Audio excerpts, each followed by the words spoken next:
What do you think? I'm going the other way. I think it'll be 3-2 for them. Back us, mate. Come on, I need your support.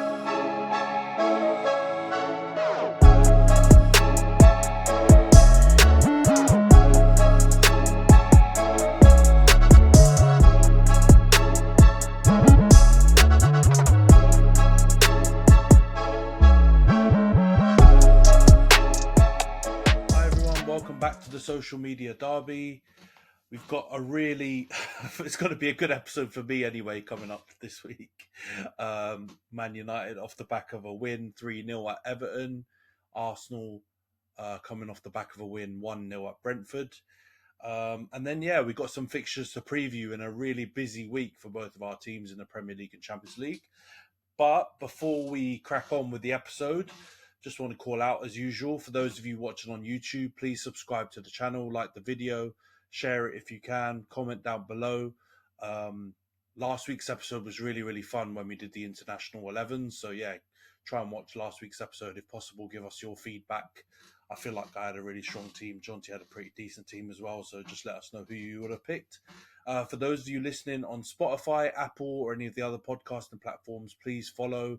Give us a review if you can. 5 stars would be much appreciated. But if you don't rate us, then please leave those reviews as well. Let's get on with the episode. How you doing, John? You good, mate? Yeah, not too bad. It was a pretty decent day of football today, at least. The 2 games that I was watching. Yeah. The Spurs-Villa game was absolutely mental. Don't know how Spurs lost that game. That was Roy Keane said it in the studio. He said, "Oh, that defending Spursy," and it was so Spursy. I don't know how they lost the game because they absolutely peppered Villa, and Villa kind of only looked good in the last 20, 25 minutes maybe, but the rest of it, Spurs could have been clear. So that was a mad game. And then let's get on to the second of those games: Everton 0, Man United 3. It's a bit of a weird one, but not in as drastic as of a sense as kind of like most of United's fixtures have left me feeling for the rest of the season, because I actually feel like the stats make it look like Everton completely peppered us, but they basically only had a 20-minute spell in the back end of the second half where we looked a bit shaky, but I don't think they missed any sitters. They had chances to get shots on target or do better with shots. I can remember Calvert-Lewin had a couple headers, but even those weren't perfectly open goals or easy ones that he should definitely score, that he kind of missed. I think Decore had a shot where he could have done a lot better. And Kobe Mainu cleared a ball off the line, which was, I think, probably their closest shout for a goal. But apart from that, we were just so clinical. Obviously, the Garnacho goal was out of this world, but then even the other 2 goals, there was really nice interplay between Bruno and Martial in the second half, which led to both the penalty and Martial's goal. That started to maybe reminisce a little bit back to some of our peak Ole Gunnar Solskjaer counter-attacking days, where you just see Bruno, laying a pass off to Martial and he lays it back, doing little 1-2s, nice intricate play. And so from that perspective, I think our attack looked a lot less impotent than it has been recently. It looked like every time we attacked, we could score. And I think we had 3 shots on target and we scored 3 goals, obviously, from those 3 shots. So we were really, really clinical. But it'd be good to get your opinion, Johns. What did you think of the game? I mean, I think you guys should be happy with the result, obviously. I don't think it was... I don't think necessarily Everton deserved anything from the game, but I definitely feel like they had a lot of kind of half chances maybe that they could have got something from, but it was even that last the added time in the second half, you could see they were just trying to force the ball into the net. A lot of things just pinging off of different people kneeing things into Onana parrying it away and stuff like that. So I mean, for you guys, I think it should be a really positive result. Everton obviously steaming after the minus 10-point deduction. And like we were talking about in the last episode, they were definitely coming up to this game kind of full of anger and vitriol towards the league. And I think you guys dealt with it really, really well. Obviously, the overhead kick in the first 3 minutes. That helps. Helped to kind of dampen the mood there, and I think everyone was just stunned, including United players and Garnacho himself. And then from there on out, you guys were just really clinical. I think, as you said, right, 3 shots on target, 3 goals. I mean, one of those was a shot on target from out of nowhere. I think the XG on that would have been extremely, extremely low. And so I think, they said it was 0.08 XG on Garnacho's goal, so it was, which even sounds a bit high there. Like, exactly. given the method that he tried to use to score the goal, I think the XG would have gone down even further, because obviously XG is just taken into account where it is in the pitch, right? But yeah, no, I think you guys, you should be really happy with that result. I think you should be happy with a clean sheet. I think Everton are going to have this problem, and probably have been having this problem already, is that they just don't have anyone clinical to come in and slap goals. If like Calvert-Lewin's not in and firing, so it's a team that's, it's a hard sell to try and get a goal past the opposition for Everton. So I do think they will be safe in the end. I do think there's enough quality in that team to get over the line, but against United, as much as we all joke and make jokes about you guys not being very good, you're a caliber of opposition that you're not just going to be able to force goals past them. And I think that kind of showed in the game, right? Everton just didn't quite have enough quality to really get anything on the score sheet. So for you guys, I think it should be a positive result to take. I think there are a lot of good performances from some youngsters in your team. I think you can't be upset with a 3-0 win away at Everton. Yeah, no, it's a hard place to go generally. Like, you guys have struggled at Everton, historically. A lot of big teams have struggled. City have struggled there. It's obviously, Liverpool, the Scousers are up for it.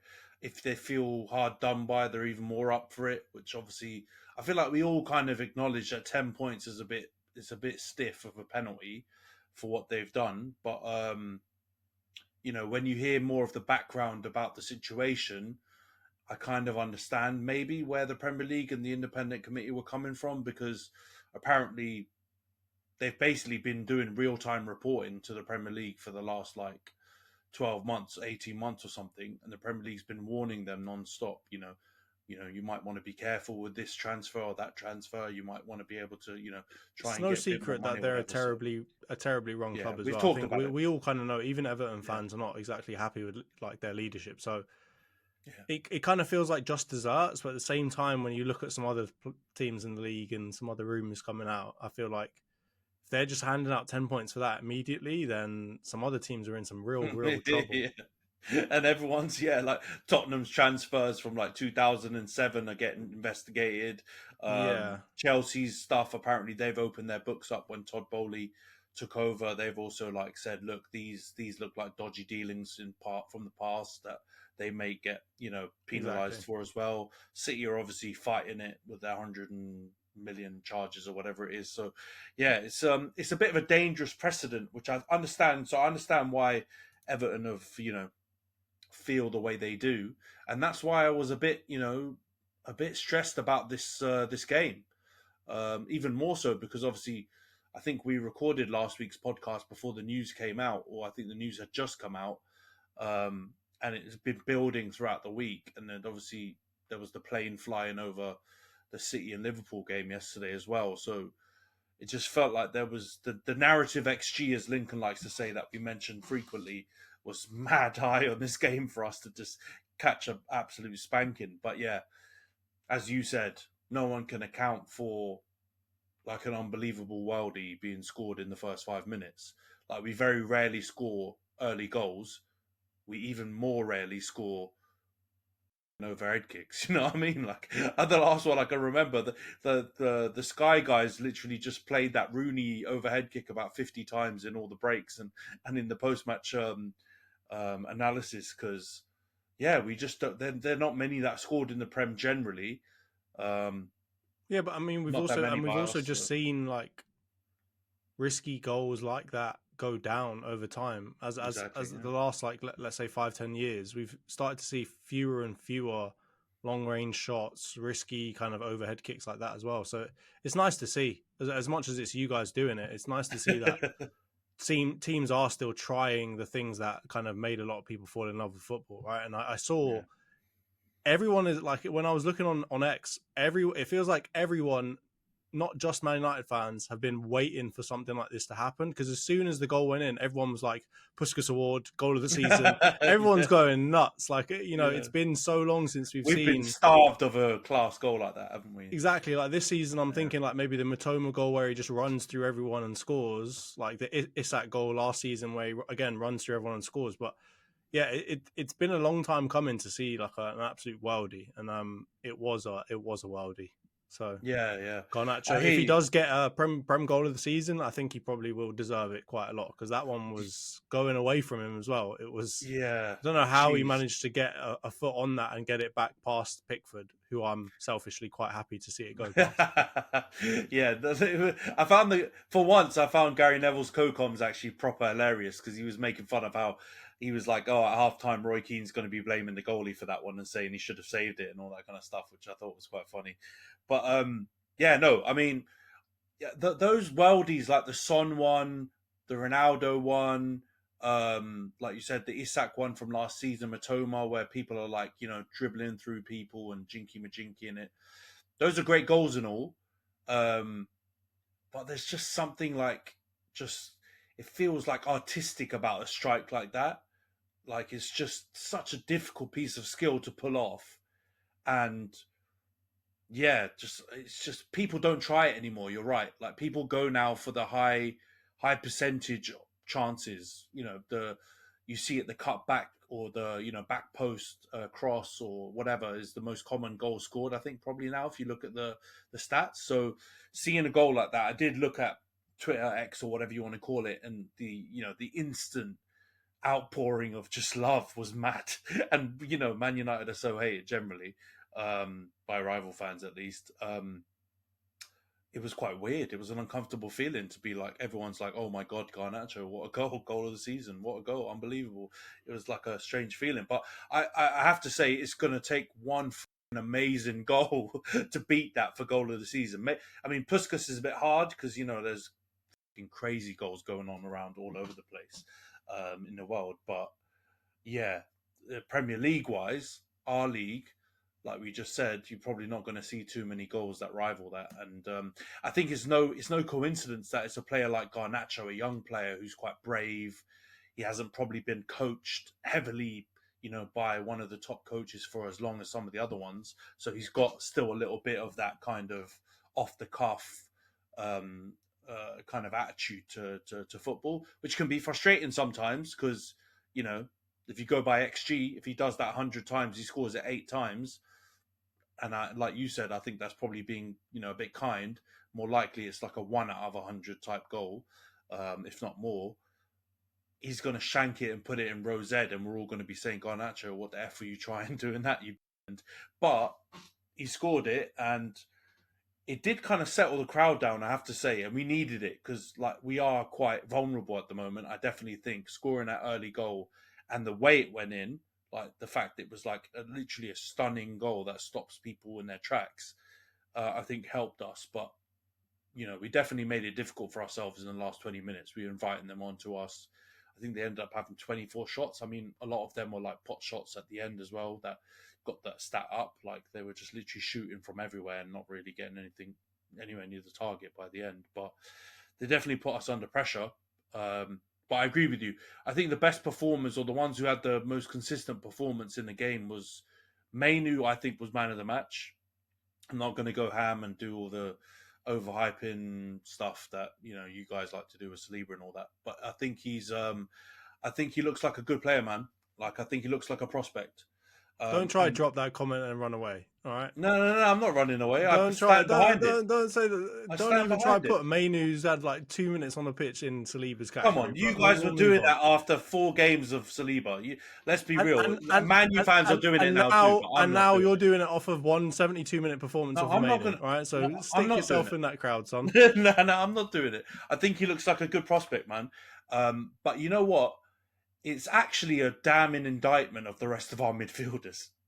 Because Mainu looked like the experienced one. He was like telling Scott McTominay, move over there, mate. Go there. Like, he was directing people. And I know part of that position the like deeper lying six is to do that kind of stuff anyway. But I I just think he looked quite calm and composed considering it was his first Prem start, and there'd been some buzz around him. He obviously was played quite heavily in pre-season, um, and there was some buzz around him, and then he obviously got injured, and then has kind of been stopped in his tracks a bit. But I thought he was really good.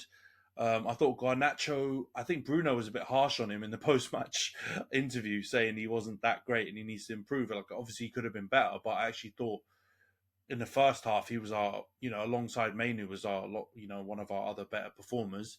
He was doing a lot of good chasing, closing down, and he really put their right back under a lot of pressure. So I thought those guys were probably the best performers in consistently throughout the period that they played. I think in the second half, Martial played a lot better. He was holding the ball up and it was sticking on him a little bit better than it was in the first half. I think Bruno was a little bit more composed in the second half. In the first half, he was just doing stupid Bruno stuff, and it was really frustrating. But in the second half, he kind of got his head screwed on and started to do more simple things, and it really, really worked. And the little, 1-2s and stuff really paid dividends. Rashi obviously got the pen. He got his Havertz, sympathy pen. You could see he wasn't that happy about it either, was he? He was like, got his UNICEF charity pen out. Exactly.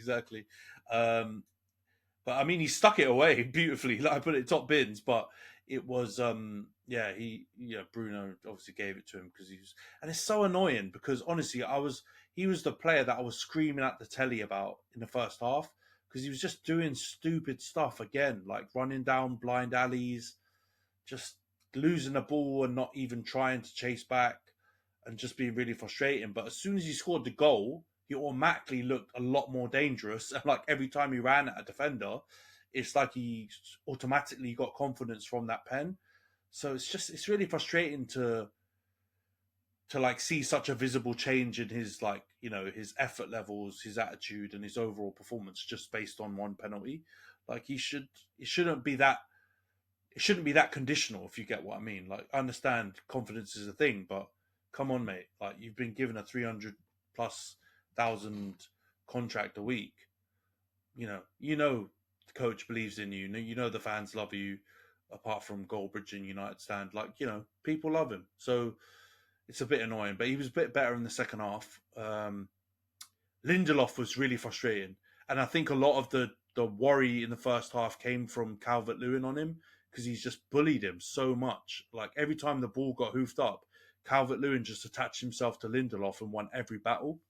And I can't understand how Ten Hag could think Lindelof and Maguire was a better shout than Varane, because automatically Varane would have, is a lot taller. Like you said before in the pod, he's surprisingly more physical than you expect.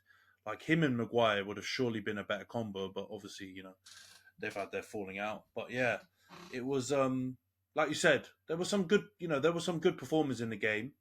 I still don't think, like, I agree with Roy Keane's analysis and your analysis just now. Like, it's a good result. I think it's the biggest scoreline we've won by in the Prem this season.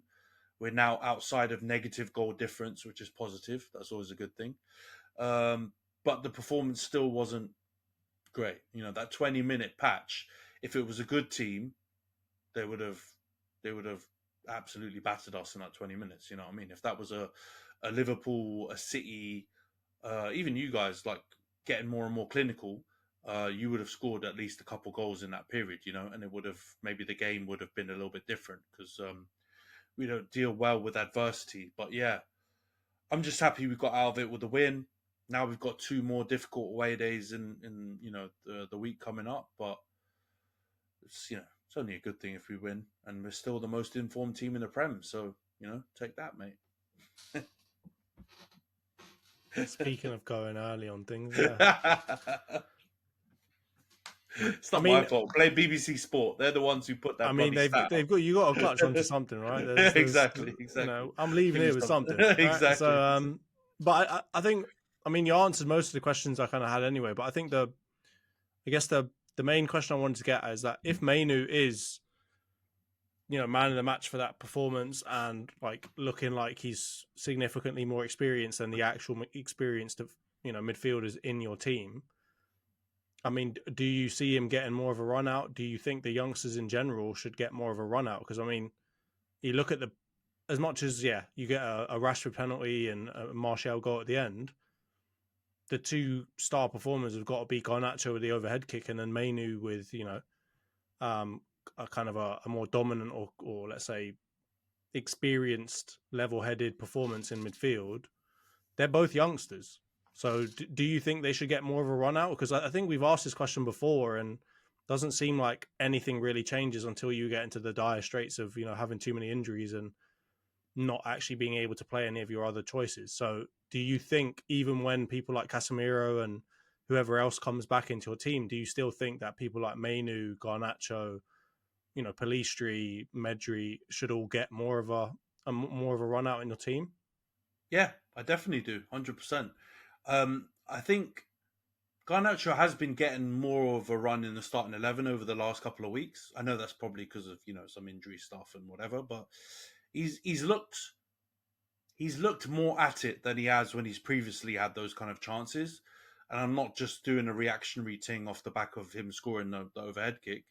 Like he's been looking better in games recently, and it looks like he's kind of ready to take on the mantle and at least try and chip in with some goals and assists and good performances. Mainu, I think probably Ten Hag originally planned for him to be in that midfield. Not necessarily starting week in, week out, but bedding him into the team. Obviously, the plan for McTominay was to sell him, so that's a bit of a U-turn. But I definitely think, Mainu, if he plays like that, man, you've just got to play him. Like, what can I say? Like, it's not only the way he was calm and controlled, but he could take the ball with his back to goal, with his back to play, and like shield it. And he just did what you expect a midfielder to do. You know what I mean? He was doing body movement and shimmying and feinting and doing stuff to try and, keep hold of the ball in the six. And that's what you want your six to do. You don't want them to just get the ball and do a Hollywood pass all the time. You want them to keep it ticking over, right? Like, I've seen a lot of discourse online around the whole Declan Rice stuff, right? Which we can talk about later on. But the beauty and the reason why I think Declan Rice was a great signing at 105 million is he does all the simple stuff really well. Like, he doesn't really give the ball away. He keeps it ticking over all the time. And then what you've seen recently is, validation that he can actually go forward and chip in with goals and do other things, right? And then he's obviously, got, the whole spirit and leadership stuff that it looks like he has as well. But the fundamentals is he's not really a flashy player, right? Like, he just does a lot of the simple things really well. And he's really important to your team. Having him there, I think, is a lot better, and you'll probably admit than not having him there, right? Since he's joined the team. And obviously, I'm not setting Mainu those kind of targets because Declan Rice is really established. He's been in the league for 5-6 years or something, and he's full international, and I think he earned that price tag, that 105 million transfer. And I'm not saying Mainu's close to that level or anywhere near it, but I'm just saying, like, we haven't got a midfielder or haven't seen a midfielder in that role this season, probably even last season, because I don't think Casemiro really plays that way, that could do that job. Like, all of our midfielders seem to want to do more with the ball. And I can understand why we brought in Amrabat, but bloody hell, as soon as he came on, he started just giving the ball away. And the thing that's really infuriating about Amrabat is he doesn't try Hollywood passes. He just gives the ball away doing simple passes. So, I was a big advocate for him, but if you compare Mainu to Amrabat, it's like chalk and cheese, isn't it? Like, Mainu was literally making all those passes.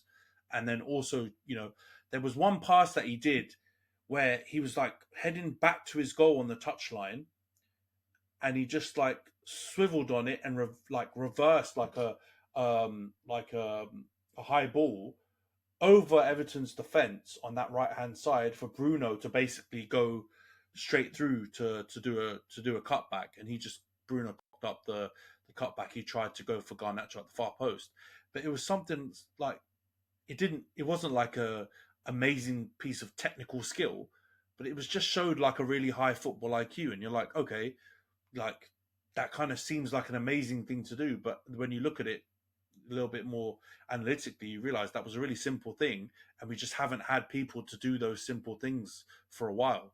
So I'm one of those people that believes if he keeps playing like that, you obviously bed him in. I think taking him off after 70 minutes or whatever was the right idea, but keep playing him because we don't have evidence that our other midfielders can do that. Yeah, Scott McSauce can score goals, and that's great.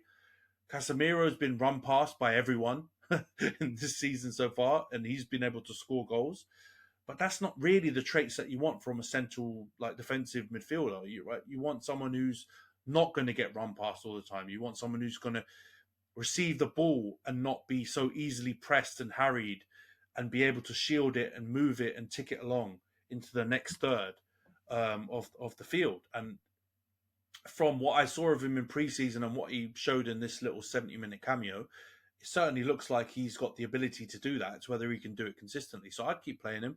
And I think bringing on a Medjbury or someone like that, Hannibal's good to come off the bench. He's got energy. He's got work rate. He sticks a boot in.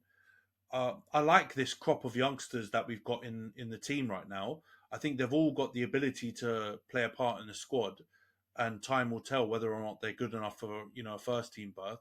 And I include Garnacho in that. Like, he can score an overhead kick and he can score a few goals that he's done, but that's part of his game. But it's whether or not he can do it more frequently. But I like him, man. I like him. I keep playing him. I'd rather get rid of some of the other squad players that have been knocking about and not really proven it, and give those guys, the room to grow and see where they go. But they certainly look decent at the moment.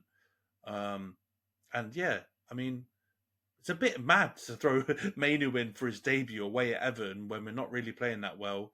They've got all of this adversity that's really riling them up, and he dealt with it really well. So yeah, it's good, man. I'm not going to do what the United fans are doing on Twitter, because you're right, they are going absolutely overboard. But I think, yeah, you got to play him, man. I think he looks good, and we're not blessed with amazing midfielders, right? Like, Amrabat looks like a bit of a flop now. Mason Mount is injured again for a month. Casemiro is injured. I mean, who else do we have? Scott McSauce. He's more attacking. We've talked about that, so we don't have tons of options. So I'd just say play him and let's see how it goes. But yeah, really, really happy with the win. Really happy with the attacking performance, I would say, in terms of being clinical. Definitely could use some work in terms of the composure. Who actually, a couple of other players deserve a little bit of a shout out, not because they were amazing, but I think Luke Shaw was really good on his return. You could see how much we missed him from a left back perspective, not having him there. As soon as he left and we brought on Wan-Bissaka and Dalot swapped to left back, you could tell there was a difference, couldn't you? So let's see how it goes, but I'm looking forward to it. Let's move on to Arsenal now, though, because I think I've answered all the rest of your questions anyway with my waffling. Arsenal win 1-0 away at Brentford. What did you make of the game? Because there was a couple of high-profile team changes. So what do you player changes? What did you make of the performance and the result? I'm probably going to sound like I'm just hitting on the same note every single time, but not a great performance, but the result that we want, right? And I hesitate to say anything. There's a term that comes up frequently about that's a title winning type of performance where you don't play well but win. I'm not going to say that because obviously we did that last season and we didn't win the title. So it's difficult to use that term when we're talking about Arsenal right now, but it's the kind of performance that we've had.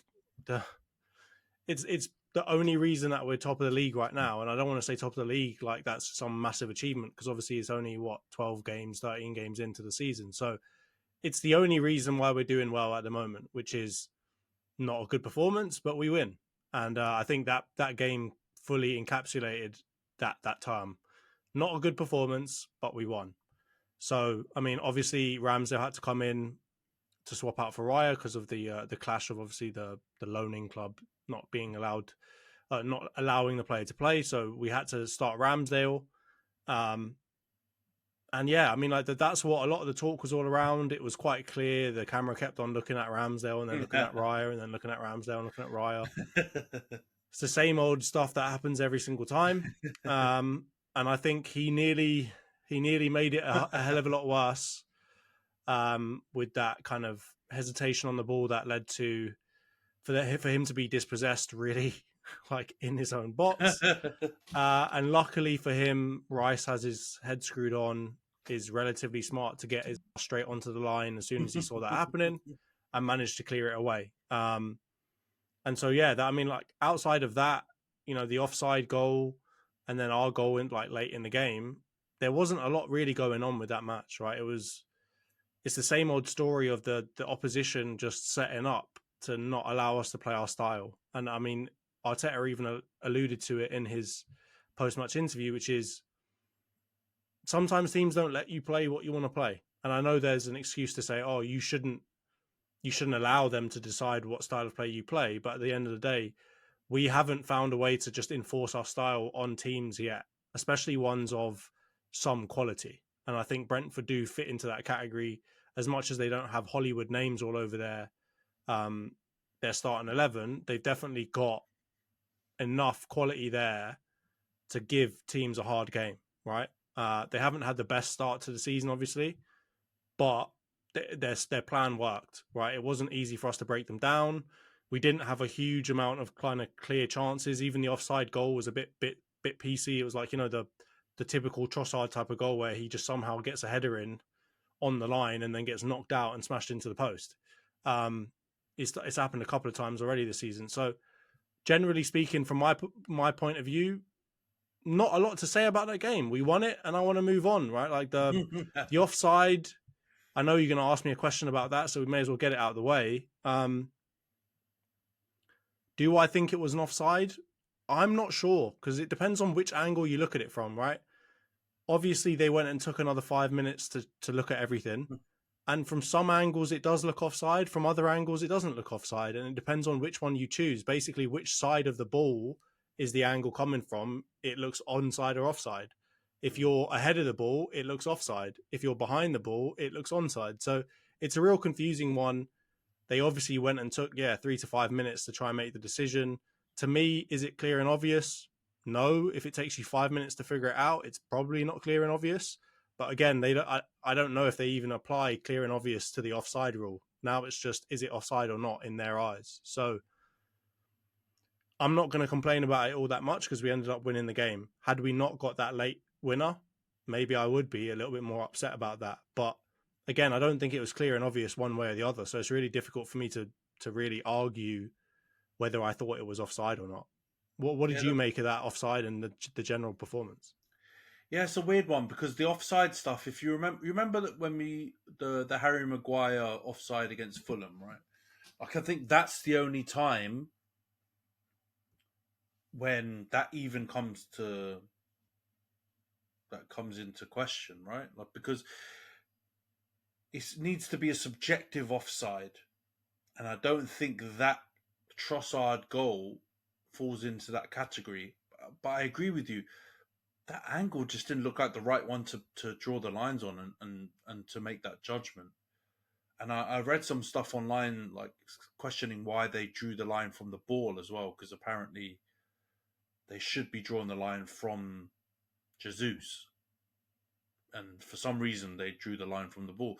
So you know what, man? We do this every week, and we always get all riled up, and generally the refs and PGMOL hold it from us. But I have no idea. But it is one of those situations. I wouldn't want to like dwell on it. You won the game in the end. The person who scored the winning goal probably ended up, it's probably someone who you wanted to score the goal more maybe than Trossard for his confidence. So, yeah, just keep it pushing. It wasn't a great game. We watched it together. We both weren't really enthralled by it. We were doing other things as we were watching it. So it wasn't the best of games. But Brentford, they're smart. They know how to play against the bigger sides or the ones who they're, underdogs against. And they generally go for a counter-attacking style. And you guys just didn't look like you had anything, really. But one thing I did read as well, and it's true, it's a trend. Saka's back post cross is cash money. The amount of goals you score from Saka, obviously the ball is good. It's not just like a spam ball. but he whips that ball into the back post, and you've always got someone there. You know, at Chelsea it was Trossard. This time it was Havertz. You wish it was Hazard, Havertz, and you know it could be Nketiah, it could be Jesus. You've always got someone, so it's clearly something you work on. It's clearly something you guys like pick and choose the timing to do it. It tends to, you know, you scored quite a lot of late goals from that play. So yeah, it shows some tactical strength, and it's good, man. I think it's positive. It's yeah, like you said, you're top of the league now, so you can start the whole, you know, these are the kind of games you want to win if you win the title, and it makes sense. It's true. It's a cliche, but generally, you know, when teams won the league, they've had a bunch of these kind of games where they squeeze it out in the end. So I think you guys had a good game, but a good performance, good result. Sorry, not performance or game. But you had some changes in the team, so I feel like getting away from there is a good result. Brentford away at a night fixture. I know it wasn't technically a night because it was like 5 o'clock or whatever, but because of the darkness of winter here, it's basically a night game. That's not one you want to do. Like you've got slapped there one time at night. I think we actually beat them at night one time, but we got battered during the day. But whatever. A lot of teams, Liverpool have gone there in a night match and got battered. A bunch of teams have gone there and really felt it from Brentford in the night games. The crowd really gets up for it. So I think you should be happy with that. But what did you make of Thomas Franks? I mean, Thomas Franks built a good team, man. Like he goes effective. under the radar. They're an effective team. Yeah. I mean, again, they're doing this without Tony, who's like their star player of everything. So yeah, I've got to respect what Brentford do. They're a hard team to play against, no matter who you are, and I think they give everyone, for the most part, a really good game, and we were no exception to that, unfortunately. So I think, yeah, just happy to get away with the 3 points, really, and a clean sheet as well. Exactly. Just get in there, win, get out. Like, don't even care about how you guys necessarily played, because it's one of the difficult fixtures, I think, from a travelling perspective. But let's get into it. You kind of talked a little bit about the Ramsdale Raya stuff. This is not going to end, right? No. Like when we talked to Jay Harris, right, our mate Jay from The Athletic, he did say it was probably going to keep knocking on because we've obviously got the Euros next year, and Ramsdale's one of the goalies who, you know, was in the squad for previous tournaments.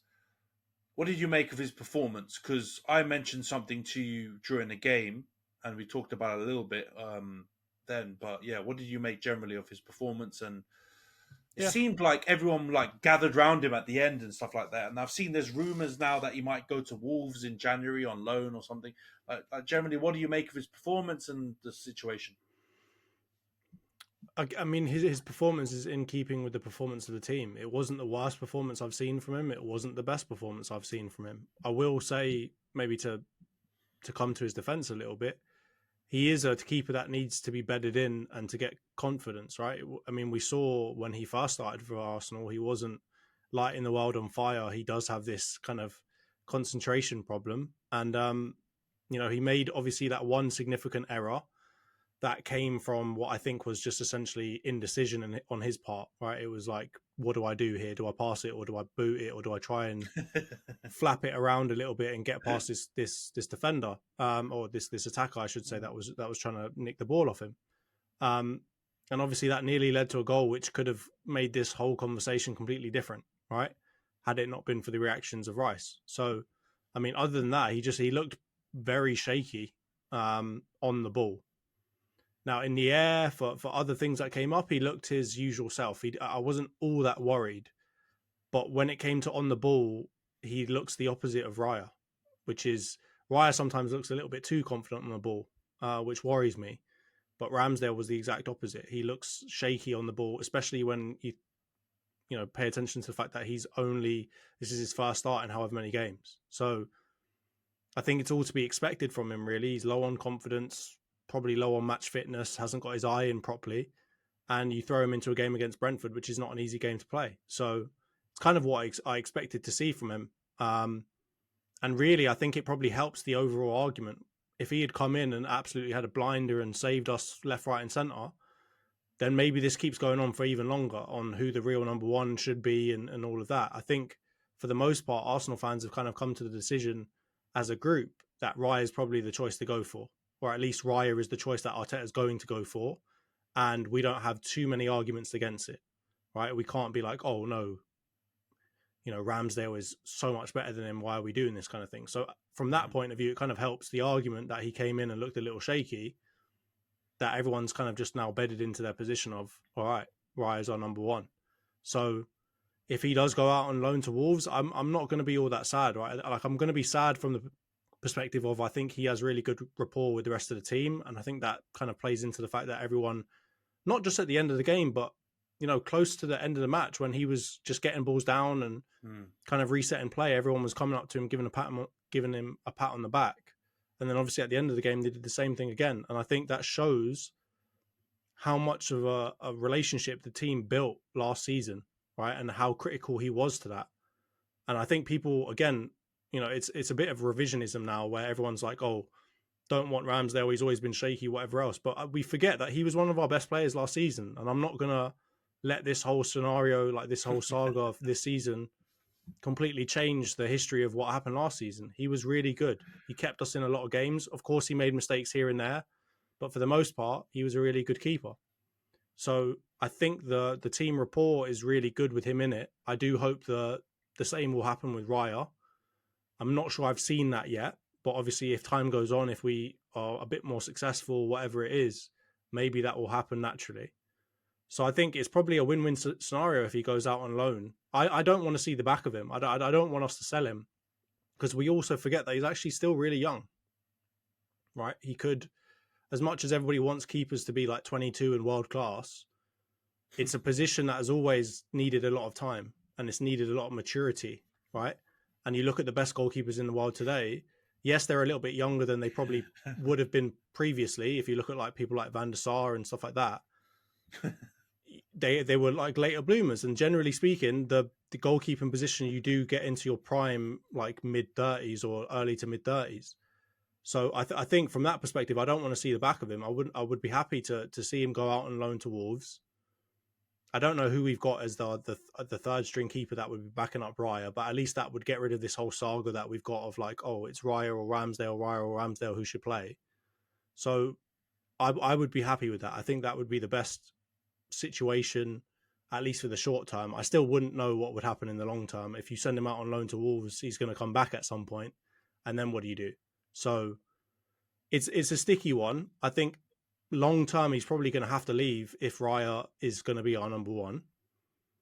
But I'm still not convinced that Raya has 100% proved that he needs to be our number one yet. So sending him on loan to Wolves is a good short-term fix to see by the end of the season, is Raya still looking like he should be our number one?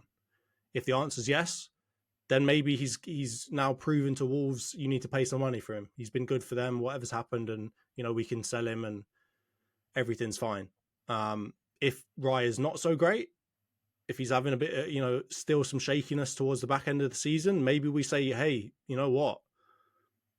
Ramsdale needs to come back and give him some more competition, because it looks like we're going to go and, do the whole 27 million thing plus the 3 that we already paid for Raya. So it looks like we're going to buy him. So maybe it'll just be a question of let's bring Ramsdale back to give him a bit more competition and make him improve himself and not get complacent. So again, long-winded answer, but that's kind of how I see things going.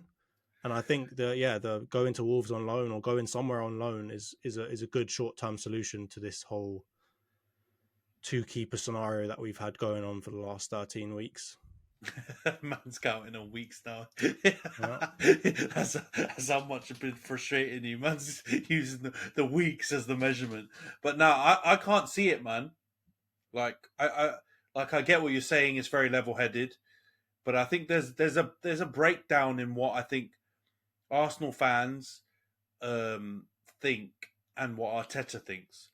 I think Arsenal fans are coming around to the idea that he's the number one, but they've still got the kind that Raya's the number one, but the door's kind of still a bit ajar, right? You need more proof from Raya, I guess. Whereas I think Arteta's made that decision. Like, he is number one. He's going to be number one. And like, you're just like, we're going to ride it out. Because I think as soon as I saw the news that he was triggering the clause and you're buying him, right? I was like, this experiment, what we think has been an experiment is done. And maybe there was no experiment. Like, I do actually believe some of the people who've said, like, I think it's Jamie Carragher who said, there is no competition, Raya is number one. And it's quite clear from the decision that Arteta's made very early on the season by bringing him in and keeping him in the whole time. Maybe his idea the whole time was that he's number one. So I think if he does go to Wolves on loan, it might just be a temporary fix, like you say, to get him to the Euros, to try and get him some game time, so he goes to the tournament. But regardless, I reckon he'll leave in the summer. Like, I reckon there is no like medium to longer term. Obviously, if Raya maybe I don't want it to happen, touch wood, get like a serious injury, then I think that would obviously change things substantially. But if that doesn't happen, I think he's done. And it's sad because I do agree with you. I like Ramsdale. I still think he's a good goalie. I still think I completely agree with you that he needs rhythm. He needs time. So it's harsh to judge him now on what he's getting to come in every now and again to play, one game every 6 weeks or whatever. He's obviously going to be a bit all over the place because he needs to keep playing. And I think he's a really good goalie. And I think he's probably England's second best goalie when he's playing regularly. And I just don't think it's going to be at Arsenal now. And I think once he goes out on loan, you'll probably see Arsenal will bring another goalie in to be Raya's backup, and you'll have just Raya number one, and whoever the new goalie is as number two, and that would be sad because, like you said, Ramsdale's got loads of potential. He'll probably smash it if he goes to Wolves. To be honest, they're quite a good team.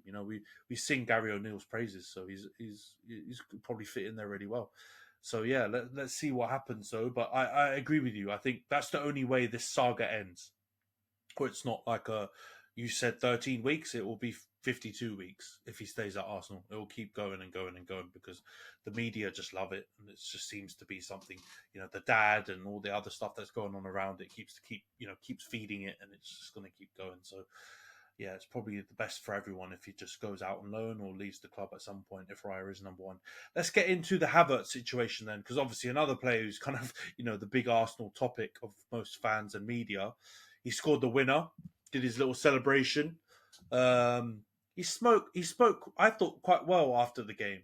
Like, he looked a little bit like dead behind the eyes, but he spoke like quite well. He seemed quite, it was a very, like, it really gave a bit of insight into the fact that he's obviously been struggling, right? And he really was happy with the fact that he could contribute to the team, and obviously all of the crap that's been said about him is obviously, I think you could see it's affected him in some way. But what did you make of the kind of Arteta put him in a headlock and dragged him over to the crowd and was celebrating with him and stuff? Do you think this is going to have an impact on him now, or do you think like some other Arsenal fans are still, hammering him and still saying his shit and all this kind of stuff? What do you think this is going to do? I mean, the place to start is the problem comes from, again, it's the disagreement between the fans, the fan base, and Arteta really on whether we needed him in the first place and whether he is the right type of player to fit our system, right? And that's where all of the furore has come from, right? Is like, if he was perfect for the system and exactly the kind of player that we were waiting for, and he just wasn't quite performing yet, there'd be no problem. I think we would give him time as a fan base. There'd be no one like crazily jumping on him. But like people like Lee Gunner and all these lot that are going in on him all the time, the reason that they're going in on him is not because he's what we want, but he's just not performing. They're going in on him as a proxy for Arteta, as like, why did we buy this guy? We didn't need this kind of player in the first place, and now you're changing the system to fit him. So really, he's kind of collateral damage for a decision that Arteta made that the fan base doesn't agree with yet. So from that point of view, I feel really bad for him because I've been going in on him. I put him as, I think he's going to be the flop of the season. And really what I'm saying that is that he's the flop of the season because of what Arteta did, right? And really the flop signing should go to Arteta. Arteta made the flop signing if he does, end up not being so great for us. So from that point of view, I feel really bad for the guy because at the end of the day, he just wants to play football. He's had an up and down time at Chelsea. He's a young man, just like a lot of players in the league, that is probably, in need of confidence, just like everyone else. His time at Chelsea wasn't exactly like great for his confidence, was it? He was up and down all the time. Chelsea fans happy to see the end, like the back of him by the end of it. So from that point of view, I feel bad for him. But I mean, if I have to say, I think yesterday's game is going to be a complete change for the future, I'd be lying, because yes, he got the goal, but he got the goal doing something that we didn't want him, like we don't expect from him, really, right? Like our expectations have been like changing. We thought he was going to be like an 8 that would be kind of creative and attacking and great on the ball and doing this, that, and the other. We were told, or at least the media has led us to believe, that his physical attributes, his being a striker, kind of target man type of thing, is not what he wants to do and not the reason why Arteta bought him. So for him to go back post on a Saka cross and head one into the back of the net is not like, oh yeah, that's exactly what we bought him for. Yeah, great. Right? Maybe that is the reason why Arteta bought him, but it hasn't been made clear to anyone in the fan base that that's why we bought him. So from that point of view, I don't see this going to be like some, transformational moment for him or for the team. I think, I'm not going to sit here and be like, oh, I'm not celebrating his goal, this, that, and the other, like Lee Gunner was, because he's still an Arsenal player and I'm going to be happy if we win. Right. And it's not about my ego because I'm an idiot and went too ham on him too early. Right. So it's not about me. So I'm going to celebrate his goals. I'm going to be happy for him, but I'm still going to be like, Arteta, what is the plan here? What do you want from this guy what do you want him to do in the team? Because I'm still not seeing it. And that's no fault of Havertz. It's the fault of Arteta again. So well taken goal, good movement. Once again, a great ball from Saka, who is world class. Oh God, let's not get into that. But I need to see more improvement from him in other areas of the pitch for me to say that this is like a transformational moment. And a quick note on the whole, like Arteta going up to him and buoying him up and making him feel good. Klopp does it to everyone. He does it to bloody Tsimikas and Don's on his bench that never even touched the field. And like, and when he does it, it's like it's charming and we love it. Man, let Arteta do what he's got to do, right? Like these young players today need a lot of confidence, especially when the fan base, especially Arsenal's fan base or Man United's fan base, is constantly going in on them, right? Arteta's the only one that can go and put an arm around and say, you know what, keep doing that, keep scoring for us. Get him in a headlock, and then he had to jump for it as well because he's about a foot shorter than him, right? So it's nice to see, right? Like man management is one of the things that I've come to believe is one of Arteta's strong suits, right? Getting the best out of young players, getting the best out of his players in general. The Ramsdale thing kind of put that in a bit of a limbo for me, but for the most part, it seems to be one of his strong suits, right? Where like talking to the media maybe isn't anymore. So from that point of view, like go ahead, go and do that, man. You need to be close with your players, and even watching this Beckham documentary. Sorrell was all over him, letting him know, like, come on, mate, you're going to be the next big thing here. So if you need that from a manager, which I think he does, and I think a lot of other players in the game today do need, then I'm happy for Arteta to do it. I hope it's effective. Yeah. But I'm not going to call him out like everyone else wants to do, right? They just pick and choose.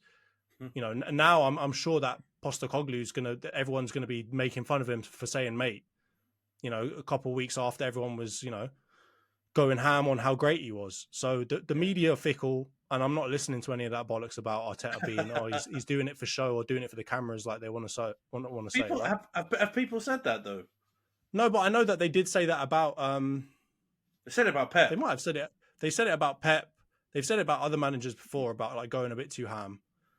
So I know it's coming. It's the same old script. It's the same old script. They just look at the situation and be like, all right, we can. If we want to go positive, we'll say that he's really nice and charming. If we want to go negative, we'll say that he's begging it for the cameras. Like it's the same thing every single time. Like you can literally write out an action that a manager might do, and then how the media want to choose where they want to go depending on who the manager is. It's so simple. Yeah, it's like ChatGPT. It's like just an algorithm. But no, that was cracking me up because it's so funny because you obviously had the Man City Liverpool game, and at the end Nunes was trying to beef Pep, and Jurgen Klopp literally he stopped Nunes fighting Pep or arguing with Pep by hugging him. That's got to be the most Klopp thing I've ever seen in my life. Like the habitual hugger used a hug to try and stop people fighting. It was ridiculous. And people were obviously praising him and stuff. So I hear you. We've talked about it. If it's Ten Hag, if it's Arteta, people will find any excuse, any reason to try and, kind of flip something from what should be a positive into a negative. I saw that and thought, well done, Arteta. Like, I don't know if it will work because yeah, I'm not sure if I buy into the Havertz signing yet, or I'm not going to just off the one goal. But it's the right approach. You should be doing that. You scored a winning goal away at Brentford. You've gone top of the league. It was like almost last minute. It was taken really well, even though the ball from Saka was, the real deciding factor. He finished it really well from a tight angle, and he deserves some positive. He deserves some praise if he scores a winning goal. Like, it's not the time to say he's shit and he loves donkeys now. He's just scored the winning goal. So give him a bit of praise, and I think Arteta did the right thing. So I hear you completely. There's narratives for certain managers like Klopp, like Pochettino, like Pep most of the time. Postecoglou up until his recent bout of defeats, where they can't do anything wrong. And there's some managers where, because they don't maybe give the media that little bit of extra time, or give them access, or I don't know, do something that makes them feel special, and maybe they're a bit more stoic and a bit more focused on the work or their club or their players or whatever it is, which I think that's actually a trait that both Arteta and Ten Hag have. I think the media's not going to take a shine to you. I think the difference is Arteta seems to be, like you said, I agree, he hasn't had too many fallings out with your players. You obviously got rid of Aubameyang, but everyone else, there hasn't been too much, noise coming out that, he's been beefing anyone. And obviously that's the complete opposite of Ten Hag. Like, everyone has been beefing with Ten Hag. So, yeah, man, I think it was a good thing. Let's see if Havertz can at least contribute more. Because I think, it's asking too much to expect him to be a star boy. But if he can at least chip in with some goals like Trossard has, and be effective in whatever way you want to play, then I think that's... And if you guys win something, then I think it'll be worth it in the end. Will he end up being a starting 11 player and one of your key players? Maybe not, but maybe that's not what the plan is. We don't know, and I think what you said is true. Like, we don't know what the fans think, and what the managers and the staff actually think are different. They know why they're doing those things and why they're signing players, and we're just making assumptions and guesses based on what we've seen. But yeah, it's certainly got a little bit more legs, this story. I don't think the Havertz one's going to end. I think, sadly, you'll still see a lot of League Gunner reaction videos and a lot of other people's reaction videos, either praising or sticking the boot in on him because he's such a polarizing player. And yeah, Ramsdale and Havertz are your two storylines, like kind of Varane and Sancho are our two storylines now, and I don't think they'll end until we sell them. I think we probably will sell both of them, but I don't think you're going to sell Havertz, and the Ramsdale one's up in the air. So let's see how it goes. But yeah, man, I think we're 3-point collectors this week. So big up to United and Arsenal. We got the W's. Arsenal now top of the league. United are still sixth, but we are 4 points behind top four, 2 points behind Spurs in fifth. Yeah, so there's all to play for. Let's get into the previews then, because we've both got Champions League fixtures this Wednesday, I believe it is. We're travelling away to Galatasaray in a really big game for us in the group, as we sit bottom at the moment. And you guys are at home to Lens, which I believe if you win, you will have sealed first spot, and you're basically through anyway. So let's start off with the Arsenal game, because I think that was a bit more straightforward. What do you kind of predict for that fixture? Are you going for another 3 points, or do you think you might rest some players and the result might be up in the air? What do you think, Johns? I think we will rest some players, and what I think should happen is that we win. What I think will happen again, it's always two different sides of the coin, right? No. What should happen versus what will happen are always two very different things. So I don't know which one I'm going to go for. I'll probably say you're going to do Sevilla again, aren't you? And just predict losses. No, I think we'll probably win it 2-0, depending on the strength of the squad. I'm not sure. Lens, maybe are they fighting for something a bit more in that group? Are they trying to go for third? Trying to go for second? Sorry. Yeah, they're in there. They're second at the moment, and they're fighting. That worries Sevilla me a little bit. Then that they might put up a slightly harder fight. But I've got to think that it's at the Emirates. So, we will have the crowd on our side. I know that French travelling fans, just like French fans in general, are serious men and women. So I think that one could be a tricky one. But I think we tend to do a decent job of like nullifying some of that, at least so far in this Champions League campaign. So I think I'm going to go for a 2-0 win for us. And for some reason, I think Trossard is going to score again. I don't know what it is about that man, but that blonde hair, bumhole eyes, and bumhole eyes, yeah, he's got something about him. So I'm gonna go for a 2-0 win, and I think he'll get a goal or two. That's something about him, is he's got bleached blonde hair and he's got bumhole eyes. That's what it is, mate. Can't put your finger on it. Well, apparently the bleached blonde hair actually works for him, unlike bloody Ben White. So yeah, I'm fine. Keep him blonde. Keep him Slim Shady for now. I'm cool with that. You're the stand. All right, cool. I actually agree. I think Arsenal, you win. Like, I think even if you change a few players out and field a bit of a rotated team, I still think you'll win. But Lons will be up for it. So I probably think you'll win maybe 2-1 or 3-1. I think they'll probably score because they're going for it. So, and you saw from obviously the reverse fixture, they're a handy team. Their position in League On doesn't really reflect the quality of that team. So, but I think you'll win and you'll go through, and yeah, it'll be a good Champions League campaign for you. So let's talk about Galatasaray then. I have to be honest. Before this Everton result, and seeing some of the players come back and some of the individual performances, yeah, I was kind of worried about the effect of this game, the Everton game on the Galatasaray one. And, if we didn't get a good result, obviously that bleeds over into the Galatasaray one, which is obviously a really difficult place to go.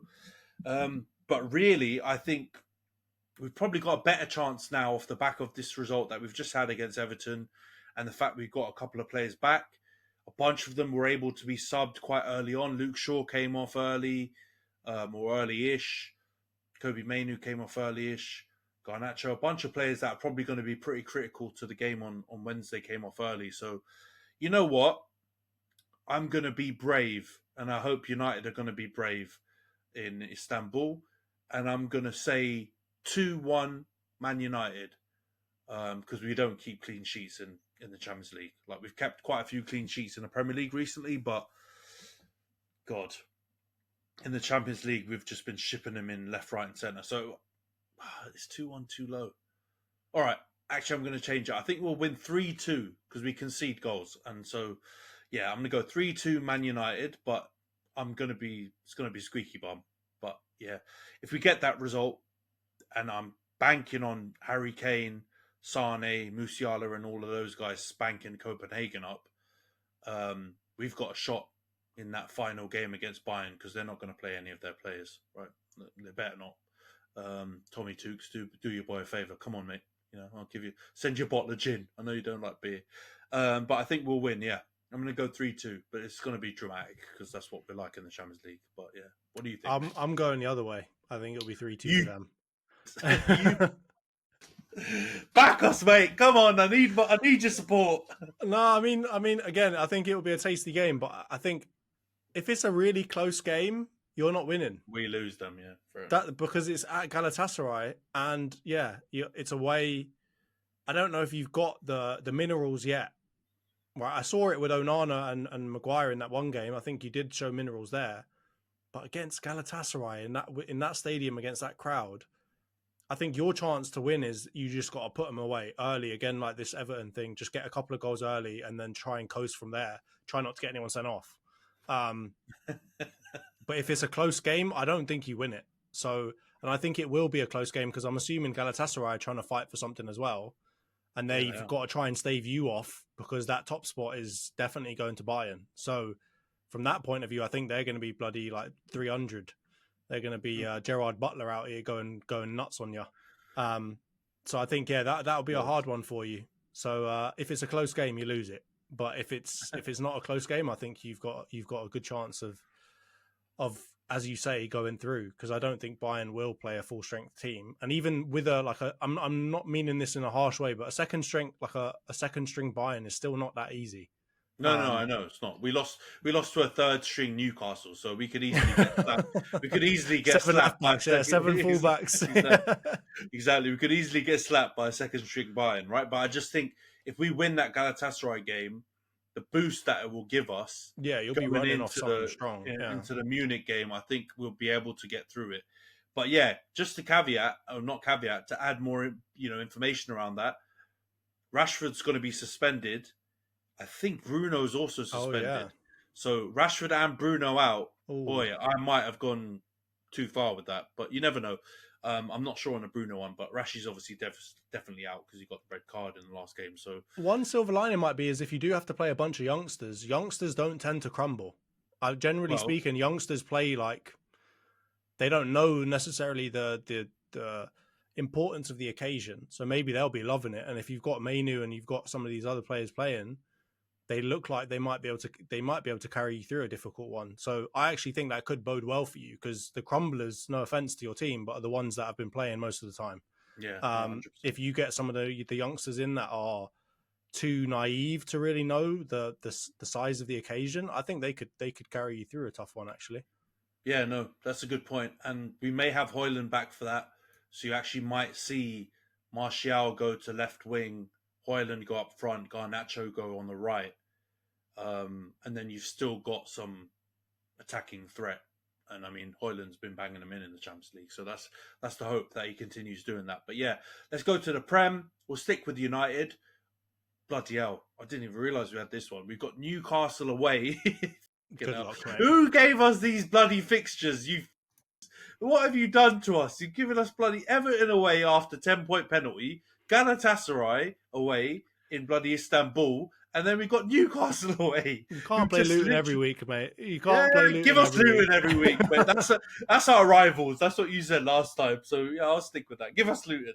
We could barely beat them, but yeah, Newcastle away. Fuck me, that's going to be a difficult one. So yeah, I really thought they were struggling, but Newcastle they're an enigma.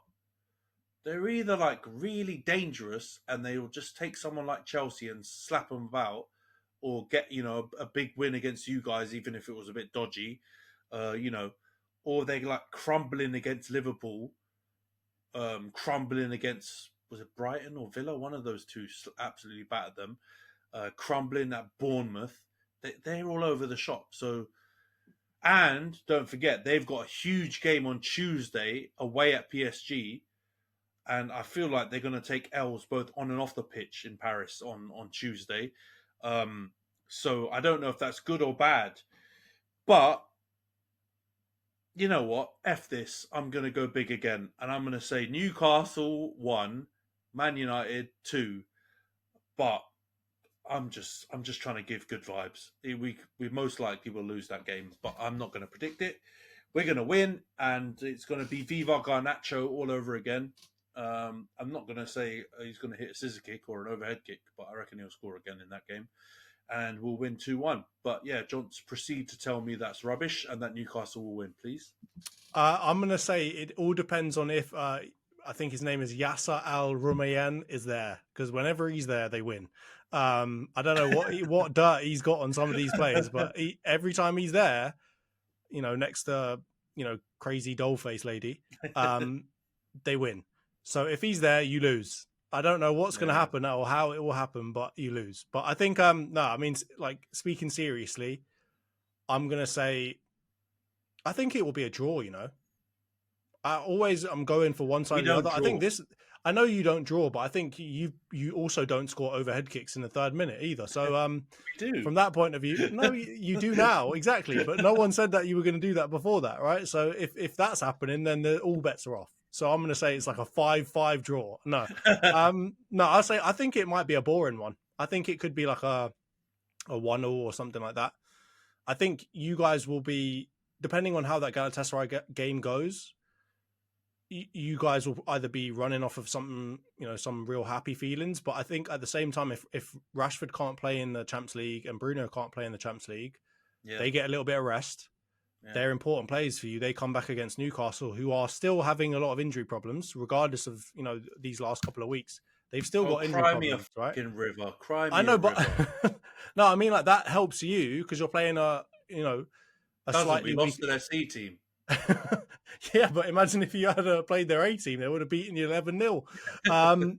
So yeah, I think that plays into your hands a little bit. So It's a tough one though, because again, St James's Park is a humbler. It's not a fun place to go, and I think maybe your traveling fans are. I think they've been rated as the best traveling fans, right? Because you guys go a bit mental, but I think it's We still a like hard it. We place to like go. So scrap. I think yeah, you do love a scrap. So I think it will be a draw. I'm going for a draw. All right, fair enough. I mean, we've got to draw at some point in the season, and after both teams are playing in Champions League, you could be right. And I think Newcastle's recent results, the positive ones, have been a bit misleading. Like Yeah, they've either received some like quite favourable decisions in your game, or, for example, yesterday Thiago Silva decided he's just going to faff about and give them a bunch of goals, which is very unlike him. So yeah, yeah, we'll see. We've got players that do that too, though. So let's see how Onana's feeling, how Maguire's feeling, how a bunch of our players are feeling on that day. And yeah, fingers crossed. I wouldn't be mad at a draw. I'll be real. I'd be happy with that.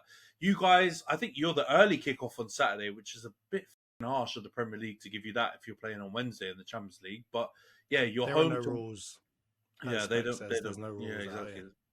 Yeah, they don't seem to care. You're playing Wolves at home, Gary O'Neill. I've got to admit, I bloody love Wolves. So, yeah, it'll be a good game. What do you think? Do you think you're going to get the win? I'm going to keep on saying that we're going to perform well until we do it. So we're going to win 3-0. I'm just going to keep on doing it because these are the expectations that I have, and they have to be met at some point or another. We can't just keep on bloody struggling through these games. So, as much as I love Gary O'Neill too, and as much as Wolves have thrown a spanner in the works against a lot of big teams so far this season, Yeah, yeah. I think we'll beat them 3-0. Fair enough. I think Wolves away are a different proposition, though. True. Wolves at home are rough, but Wolves away, they're I don't think they travel as well.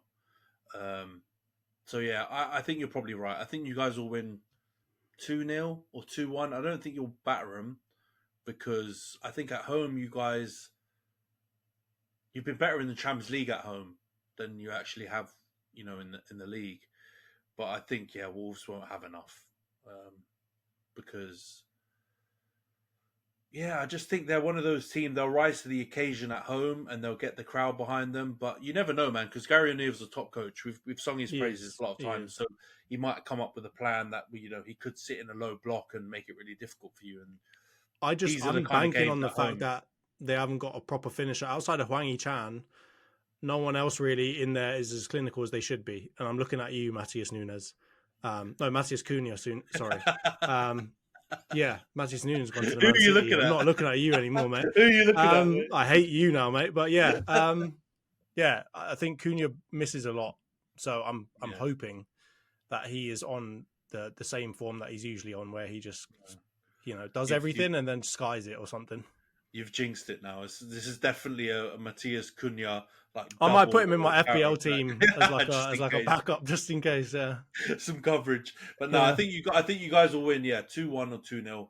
But Wolves, yeah, good team. So big them up. Hope they do well tomorrow. They're going to play Fulham, I think, tomorrow in the Monday night game. So yeah, good luck to them. All right, so those are the predictions. At some point, we're going to have to do a prediction league and give one of us a prize or the other one a forfeit, a challenge to do if they lose, because we do this every week. And to be honest, I can't even bloody remember half my predictions half the time. So we need to try and find a way All I to know do is that I'm mostly wrong. yeah. Yeah, I don't think we. Come on, mate. I predicted Copenhagen 5-0. Like, come on. That was smoky settings, though. Yeah. I think if there was a forfeit at play, I think we'd be a bit more rational. Yeah, but I mean, like at the end of a season, gather up the points, but we can PK against each other, and whoever has less points does a forfeit, something like that. But yeah, let's see. Hopefully, all of those results come in or predictions come in the way we've predicted them, because I don't think we've predicted any of. Oh, you predicted us to lose at Galatasaray, so let's hope that doesn't come true. But all the other ones are positive results for our teams, I think. So let's hope and pray that they come through, and you guys stay top, and we try and crack into that top four, which will be amazing. But yeah, thanks. I think we'll wrap up this podcast here, Johns. I know you're feeling a bit under the weather. I'm not feeling fantastic either, so this hasn't been one of our more kind of vivacious episodes. But hopefully, it's been a good one anyway. And we'll catch you guys next week. Thanks, Johns. Cheers, Ant. Cheers, everyone.